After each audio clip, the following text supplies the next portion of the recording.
Shalom, puji Tuhan. Ketemu lagi di dalam kasih Tuhan kita Yesus Kristus. Dan hari ini kita akan bersama-sama mendengarkan firman Tuhan. Amin. Haleluya. Nah, saudaraku, dalam kesempatan hari ini saya masih ingin berbicara atau menyampaikan kelanjutan dari tema saya kemarin, yaitu tentang ibadah yang sejati. Ibadah yang sejati. Dan kali ini saya ingin sampaikan dalam bagian yang kedua. Nah, saudaraku, mari kita baca lebih dulu ayatnya di dalam Ibrani pasal 9 ayatnya yang ke-14. Betapa lebihnya darah Kristus yang oleh Roh yang kekal telah mempersembahkan dirinya sendiri kepada Allah sebagai persembahan yang tak bercacat, dengan satu tujuan akan menyucikan hati nurani kita dari segala perbuatan-perbuatan kita yang sia-sia, supaya kita dapat beribadah kepada Allah yang hidup. Amin. Haleluya. Nah, saudaraku, sekali lagi bahwa ibadah itu sebenarnya adalah rekayasa daripada Allah yang ingin selalu bersama-sama dengan kita, yang hidup di dalam satu persekutuan antara manusia dengan Allah. Karena sejak zaman manusia yang pertama, persekutuan dengan Allah itu sudah terputus. Ya, haleluya. Nah, saudaraku yang dikasih, ibadah itu adalah menghadap hadirat Allah. Ya, jadi kalau kita datang beribadah itu sesungguhnya tujuan utamanya adalah kita memperhadapkan diri kepada Allah. Ya, haleluya. Dan ibadah itu berkelanjutan, saudaraku. Tidak hanya berhenti ketika kita beribadah di dunia ini saja, tetapi juga sampai di surga sana. Ya, dalam Wahyu 22 ayat 3 yang kemarin juga kita sudah membaca, maka nanti tidak akan ada lagi laknat. Takhta Allah dan takhta Anak Domba akan ada di dalamnya. Ya, dan hamba-hambanya akan beribadah kepada Allah. Jadi ibadah itu berkelanjutan, saudaraku, ya. Mulai sejak kita lakukan di dunia ini, ketika kita percaya kepada Yesus, kita rajin beribadah, dan kemudian itu tidak terhenti sampai di sini, tetapi berlanjut sampai di surga. Pekerjaan kita yang utama adalah beribadah kepada Allah. Jadi selagi kita berada di dalam dunia ini, ibadah itu merupakan satu latihan. Ya, sekali lagi saya katakan dalam 1 Timotius pasal 4 dikatakan latihan badani itu memang berguna, cuma sedikit saja gunanya. Ya, tetapi ibadah itu merupakan satu hal yang sangat bermanfaat karena sampai kekal. Ya, itulah sebab latihlah dirimu beribadah. Jadi kita harus berlatih beribadah, saudaraku. Ya, selagi di dunia ini, ibadah kita ini merupakan satu latihan bagaimana kita membiasakan diri bersekutu bersama-sama dengan Allah, menghadap hadiratnya. Dan nanti kalau kita di dunia ini sudah nggak betah dalam ibadah, sebentar sudah nggak kerasan, ya, nggak bisa menikmati. Nah, khawatir saya nanti ketika sampai di surga, karena aktivitas kita tidak ada yang lain kecuali ibadah, kita nggak betah, kita nggak kerasan, kita keluar aja dari surga. Silakan. Ya, nah, saudaraku, sekali lagi ibadah itu berlanjut sampai di surga. Ya, namun sekali lagi bahwa ibadah itu tetap di dalam penilaian Tuhan. Apa yang kita kerjakan sekarang itu dalam penilaian Tuhan. Ya, Tuhan menilai kita apa bukan karena lamanya waktu kita beribadah kepada Tuhan. Antara Kain dan Habil yang sudah saya sebutkan kemarin, bahwa Kain yang lebih dulu kemudian disusul dengan Habil di belakang dalam ibadah. Tetapi ternyata yang diterima bukan Kain yang lebih lama, tetapi Habil yang baru saja dia diterima. Jadi sekali lagi penilaian Tuhan bukan karena lamanya kita menjadi orang Kristen, walaupun itu juga kalau kita bisa bertahan dari awal sampai akhir itu bagus, tetapi bukan merupakan satu kebanggaan. Ya, Allah menilai ibadah kita, ya, bukan karena persembahan kita juga. Ada seorang janda yang miskin, dia hanya memberikan sedikit saja, satu keping saja, ya, ketika dia datang mempersembahkan korban, sedangkan di depan peti persembahan itu Tuhan Yesus memperhatikan. Ada orang kaya yang mempersembahkan dengan banyaknya, waduh bangga. Tapi sekali lagi, Tuhan tidak menilai dari banyaknya persembahan kita, walaupun kalau kita punya banyak, ya jangan pelit ya, ada persembahkan sebab kebutuhan gereja juga banyak. Tapi sekali lagi itu bukan ukuran, bukan. Ukuran dari Tuhan adalah bagaimana seorang mempersembahkan itu seluruh hidupnya dipersembahkan. Karena Tuhan katakan janda itu mempersembahkan lebih banyak daripada orang-orang kaya, karena setelah dia persembahkan dia sudah tidak punya lagi. Jadi seluruh hidupnya dipersembahkan. Amin. Haleluya. Nah, bukan karena aktivitas kita ya, seperti orang Farisi ya, bangga sedemikian rupa. Aku bersyukur kepadamu sebab aku tidak sama seperti orang lain. Aku berbeda, aku bukan pencuri, aku bukan pezina, aku bukan perampok. Aku beribadah dan berpuasa 2 kali seminggu, dan kemudian aku juga bayar dari hasil bayar perpuluhan dari hasil pekerjaanku. Bukan. Pemimpin juga cuma berdoa, Bapak ampunilah segala kesalahanku, segala dosaku. Luar biasa. Jadi sekali lagi saudara, ibadah itu tetap dinilai, walaupun ibadah itu adalah hasil dari rekayasa Allah supaya kita bisa memperhadapkan diri kepadanya, tetapi tetap berada di dalam penilaian Tuhan, ya.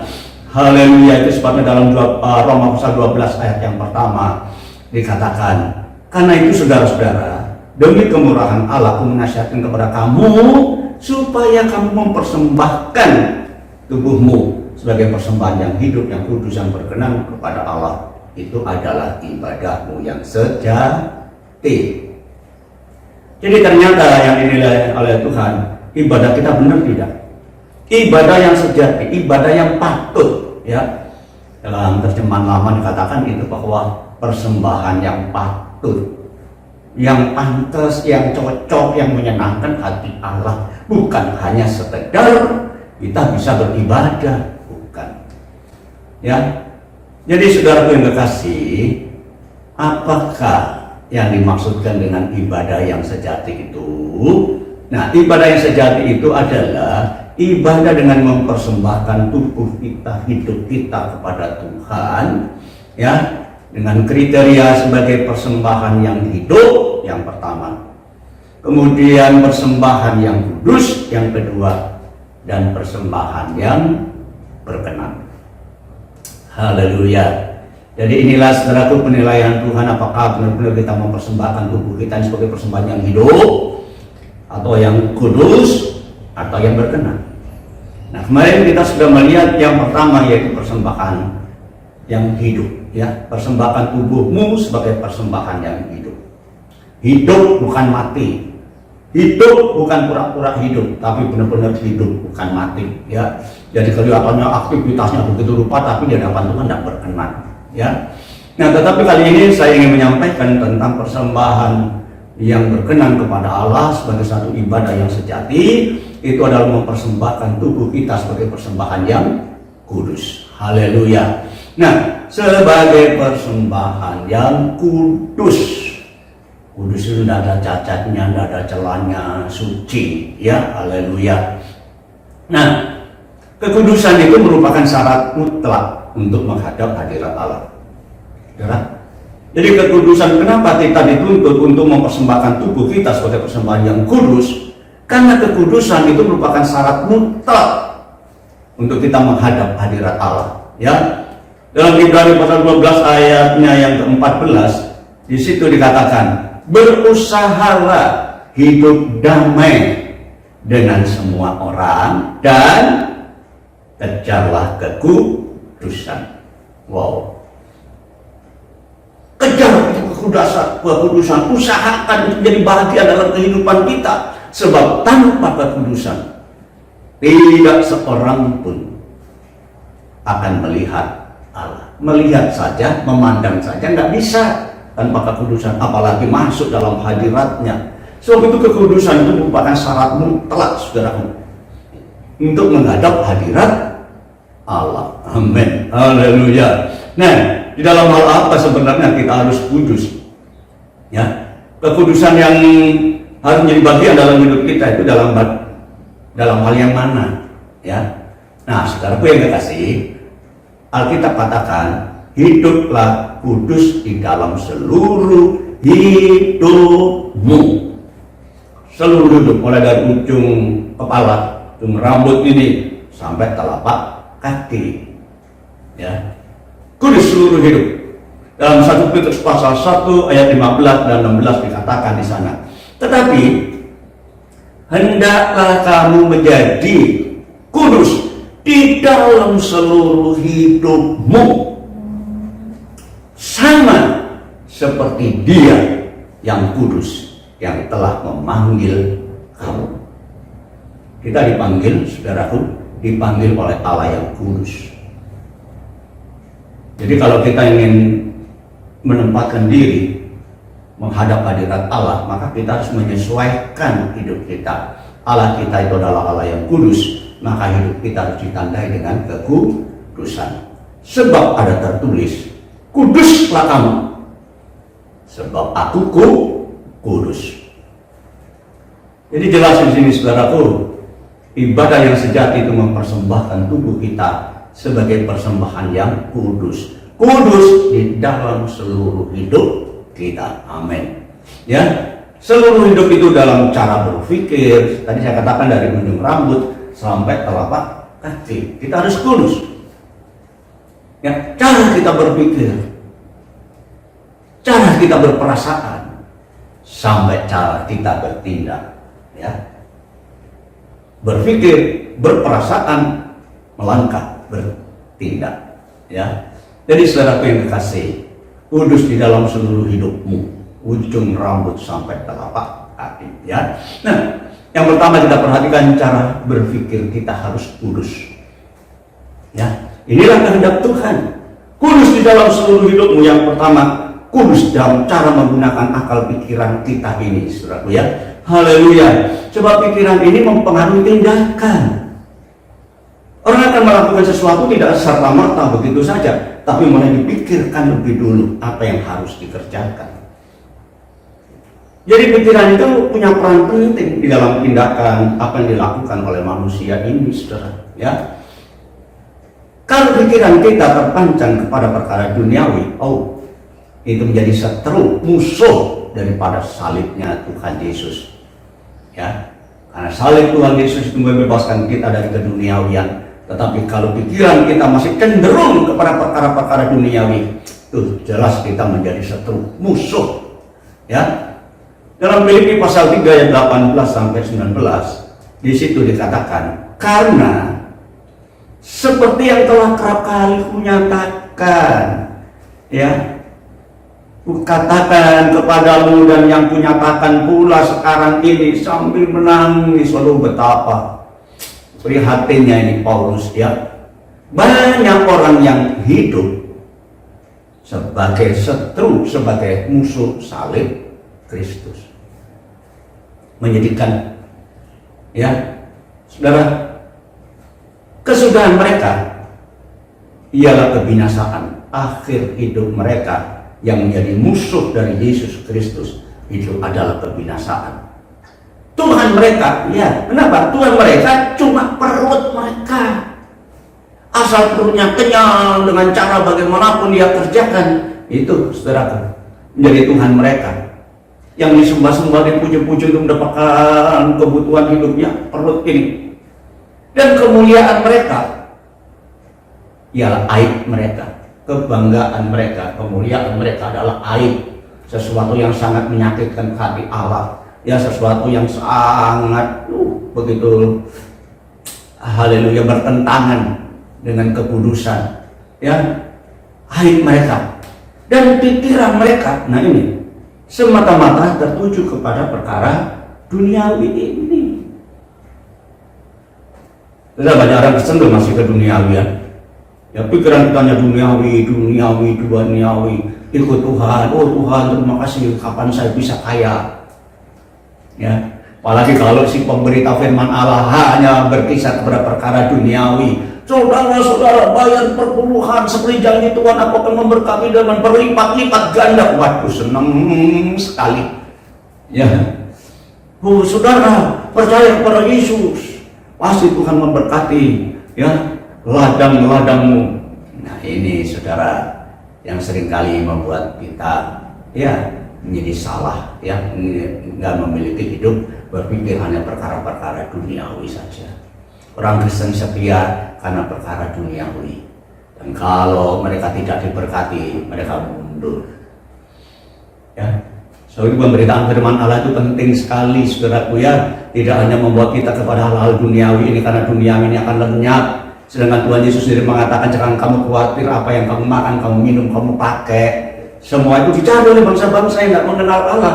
Tapi Bapakmu di surga itu ngerti kebutuhanmu. Aduh, kalau kita ngerti ini saudaraku, maka hidup kita tinggal berserah saja kepada Tuhan. Ya, saudaraku, pikiran itu mempengaruhi tindakan sehingga tidak bisa melakukan tindakan yang kudus di hadapan Allah. Itu hati-hati, saudaraku ya. Nah, contohnya saja Hawa.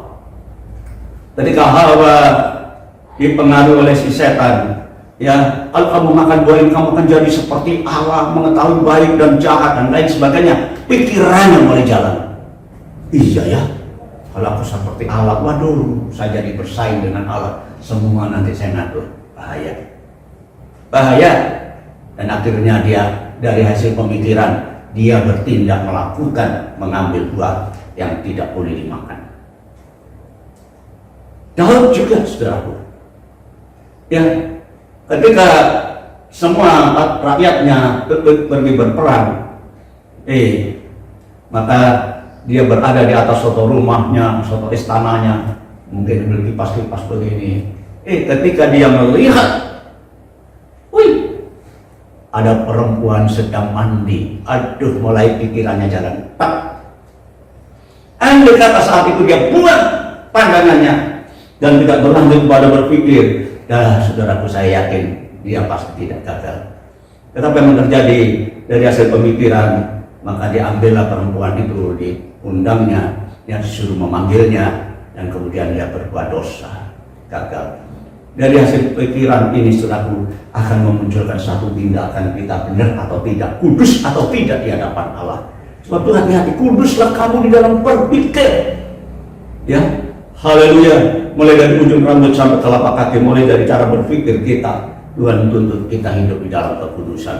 Ya, Mazmur pasal 39 ayat 23 yang paling tepat. Selidikilah aku ya Allah, selidikilah dan kenalah akan hatiku, ujilah aku dan kenalah pikiran-pikiranku. Saudara, kalau kita hidup dalam kekudusan, kita bisa mendekatkan diri kepada Allah dan selalu minta Allah mengkoreksi diri kita. Amin. Tuhan, kenalah akan pikiranku ini, ya. Haleluya. Nah, saudaraku, waktu pikirkanlah perkara yang di atas, bukan di dunia ini. Memang kita masih hidup di dunia, tapi pikirkanlah perkara yang di atas. Haleluya.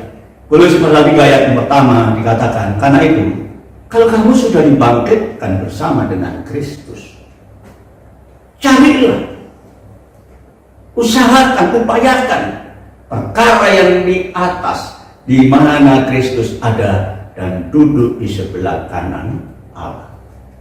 Pikirkanlah yang rohani, bukan yang duniawi. Ya, kalau kita hanya memikirkan yang duniawi, saudara, aduh, payah. Ya, dunia ini akan lenyap dengan segala isinya, saudara. Bukan berarti kita tidak boleh memiliki, kalau Tuhan izinkan kita pasti memilikinya, ya. Tetapi kalau kita tidak waspada setelah maka kita hanyut dengan perkara-perkara duniawi. Tapi mari kita pikirkan perkara yang di atas, di mana Kristus ada duduk di sebelah kanan Allah. Amin. Haleluya. Nah, yang kedua, cara berperasaan turun mulai dari pikiran, perasaan, hati ini. Kuduslah kamu dalam cara berpikir, dalam cara menggunakan perasaan, menggunakan hati ini, saudara ya. Haleluya. Nah, karena keinginan hati itu merupakan awal dari tindakan kejahatan. Terus, saudara. Angan-angan hati kita inilah yang bisa memunculkan kalau kita nggak waspada, tidak jaga di dalam kekudusan, itu merupakan awal dari tindakan kejahatan. Dalam Matius pasal 5 ayat 17 dan sampai 19, Tuhan Yesus pernah mengatakan, apakah kamu tidak ngerti? Tidak tahukah kamu bahwa segala sesuatu yang masuk ke dalam mulut turun ke dalam perut, kemudian lalu dibuang ke jamban. Ya saudara, apa yang kita makan? Apa saja yang kita makan? Ya sebenarnya tidak ada yang najis. Karena pada saat itu Tuhan ditegur oleh orang-orang Yahudi, lihat murid-murid makan dengan tidak membasuh tangan. Ya mereka najis.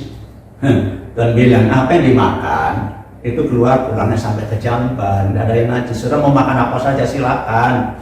Silakan mau makan jenis makanan apa, yang penting tetap tidak mendatangkan sakit penyakit kepada makanan, karena bojonya kemudian timbul macam-macam penyakit. Begitu sudah makan apa saja silakan, nggak dilarang, ya. Haleluya. Nah, tetapi apa yang keluar dari mulut itu berasal dari hati, dan itulah yang menajiskan orang. Kenapa, saudaraku? Ya, karena dari hati timbul segala pikiran yang jahat, naik sampai kepada pikiran pembunuhan, perzinahan, percabulan, pencurian, sumpah palsu, dan hujat. Aduh, dari hati inilah awalnya, saudara. Kalau kita tidak menjaga hati dengan kekudusan, maka sesungguhnya dari hati ini muncul sesuatu yang berakhir pada satu tindakan-tindakan yang tidak menyenangkan hati Allah. Timbul segala pikiran yang jahat dari hasil perenungan ini, saudara ya. Kemudian terjadilah pembunuhan, perzinahan, percabulan, pencurian, sumpah palsu, dan hujat. Diawali dari hati, ya. Jadi bukan dari yang keluar dari luar masuk ke dalam mulut itu yang menajiskan, tidak, tapi apa yang dari dalam, dari hati ini keluar memancar sampai ke mulut, itu yang menajis. Waktu jangan sampai kita tidak menjaga hati kita, saudaraku ya. Jagalah hatimu dengan kewaspadaan, karena dari situlah timbulnya ya kehidupan kita. Nah, kita harus introspeksi diri, saudaraku. Koreksi diri kita, nggak usah koreksi orang lain lah. Ya, mari kita introspeksi diri, koreksi diri kita sendiri. Kalau kita koreksi orang lain, sama dengan ketika kita menunjuk, satu jari ke sana, tapi ternyata 3 jari ke diri kita sendiri. Itu lihat, kita lebih banyak salah, saudara ya. Maka lebih baik kita koreksi diri kita sendiri. Haleluya. Mazmur pasal 19 ayat 5. Mudah-mudahan Engkau berkenan akan ucapan mulutku dan renungan hatiku, ya Tuhan, gunung batuku, penebusku. Wah, ini pemazmur luar biasa, ya. Amsal Sulaiman pasal 4 ayat 23 mengatakan, jagalah hatimu dengan segala kewaspadaan, karena dari situlah terpancar kehidupan. Kalau kita tidak bisa menjaga hati, saudara, maka kita akan mendapatkan satu masalah yang sangat besar dalam kehidupan kita. Ya, mari jaga hati, tetap waspada, hidup, ya, menggunakan hati di dalam kekudusan. Tidak ada sesuatu yang cemar yang kita renungkan. Perenungan itu penting, sebab dari renungan itu sekali lagi, saudaraku, sama dengan pikiran itu akan memunculkan satu tindakan-tindakan yang tidak menyenangkan hati Allah. Renungan hati. Jagalah hatimu dengan penuh kewaspadaan, karena dari situlah terpancar kehidupan. Ya, ada seorang yang merenung tentang nasibnya. Renungan dalam hati. Aduh, kapan ya saya bisa jadi kaya? Aduh, gimana ya? Terus naik sampai ke pikirannya. Maka dia berpikir, aku akan bekerja keras. Aku sudah menentukan pekerjaan sekarang. Aku akan kerja malam. Nah, betul, saudara. Setiap malam dia kerja. Betul. Dan apa yang terjadi? Dengan tidak waktu yang begitu lama, ya. Jadi waktu yang singkat saja. Bayangkan dari hasil perenungan dan pemikiran, maka dia sudah menghasilkan apa yang dikerjakan. Dia bisa buka supermarket. Dalam waktu yang dekat, buka supermarket. Ya, mungkin saja kita anggap 19 supermarket buka. Hebat enggak? Dari hasil perenungan ini. Tetapi pada waktu dia membuka yang ke-20, langsung ditangkap oleh polisi, dimasukkan ke dalam penjara. Kenapa? Iya betul, dari hasil perenungan itu dia keluar malam buka supermarket tutup, itu dibuka, diambil barang-barangnya, soalnya dia jadi kaya. Ketika mau buka yang terakhir, langsung ditangkap polisi. Jagalah hatimu dengan penuh kewaspadaan, sebab dari situlah terpancar kehidupan. Kuduskanlah hati kita ini, ya haleluya. Nah, darah Yesuslah yang sanggup menyucikan hati nurani kita ini, saudara ya. Tadi dikatakan dalam Ibrani pasal 9 ayat 14, betapa lebihnya darah Kristus yang oleh Roh yang kekal telah mempersembahkan dirinya sendiri kepada Allah sebagai persembahan yang tak bercacat, akan menyucikan hati nurani kita, menyucikan hati nurani kita dari perbuatan-perbuatan yang sia-sia, supaya kamu dapat beribadah kepada Allah yang hidup. Hanya darah Yesus yang sanggup menyucikan.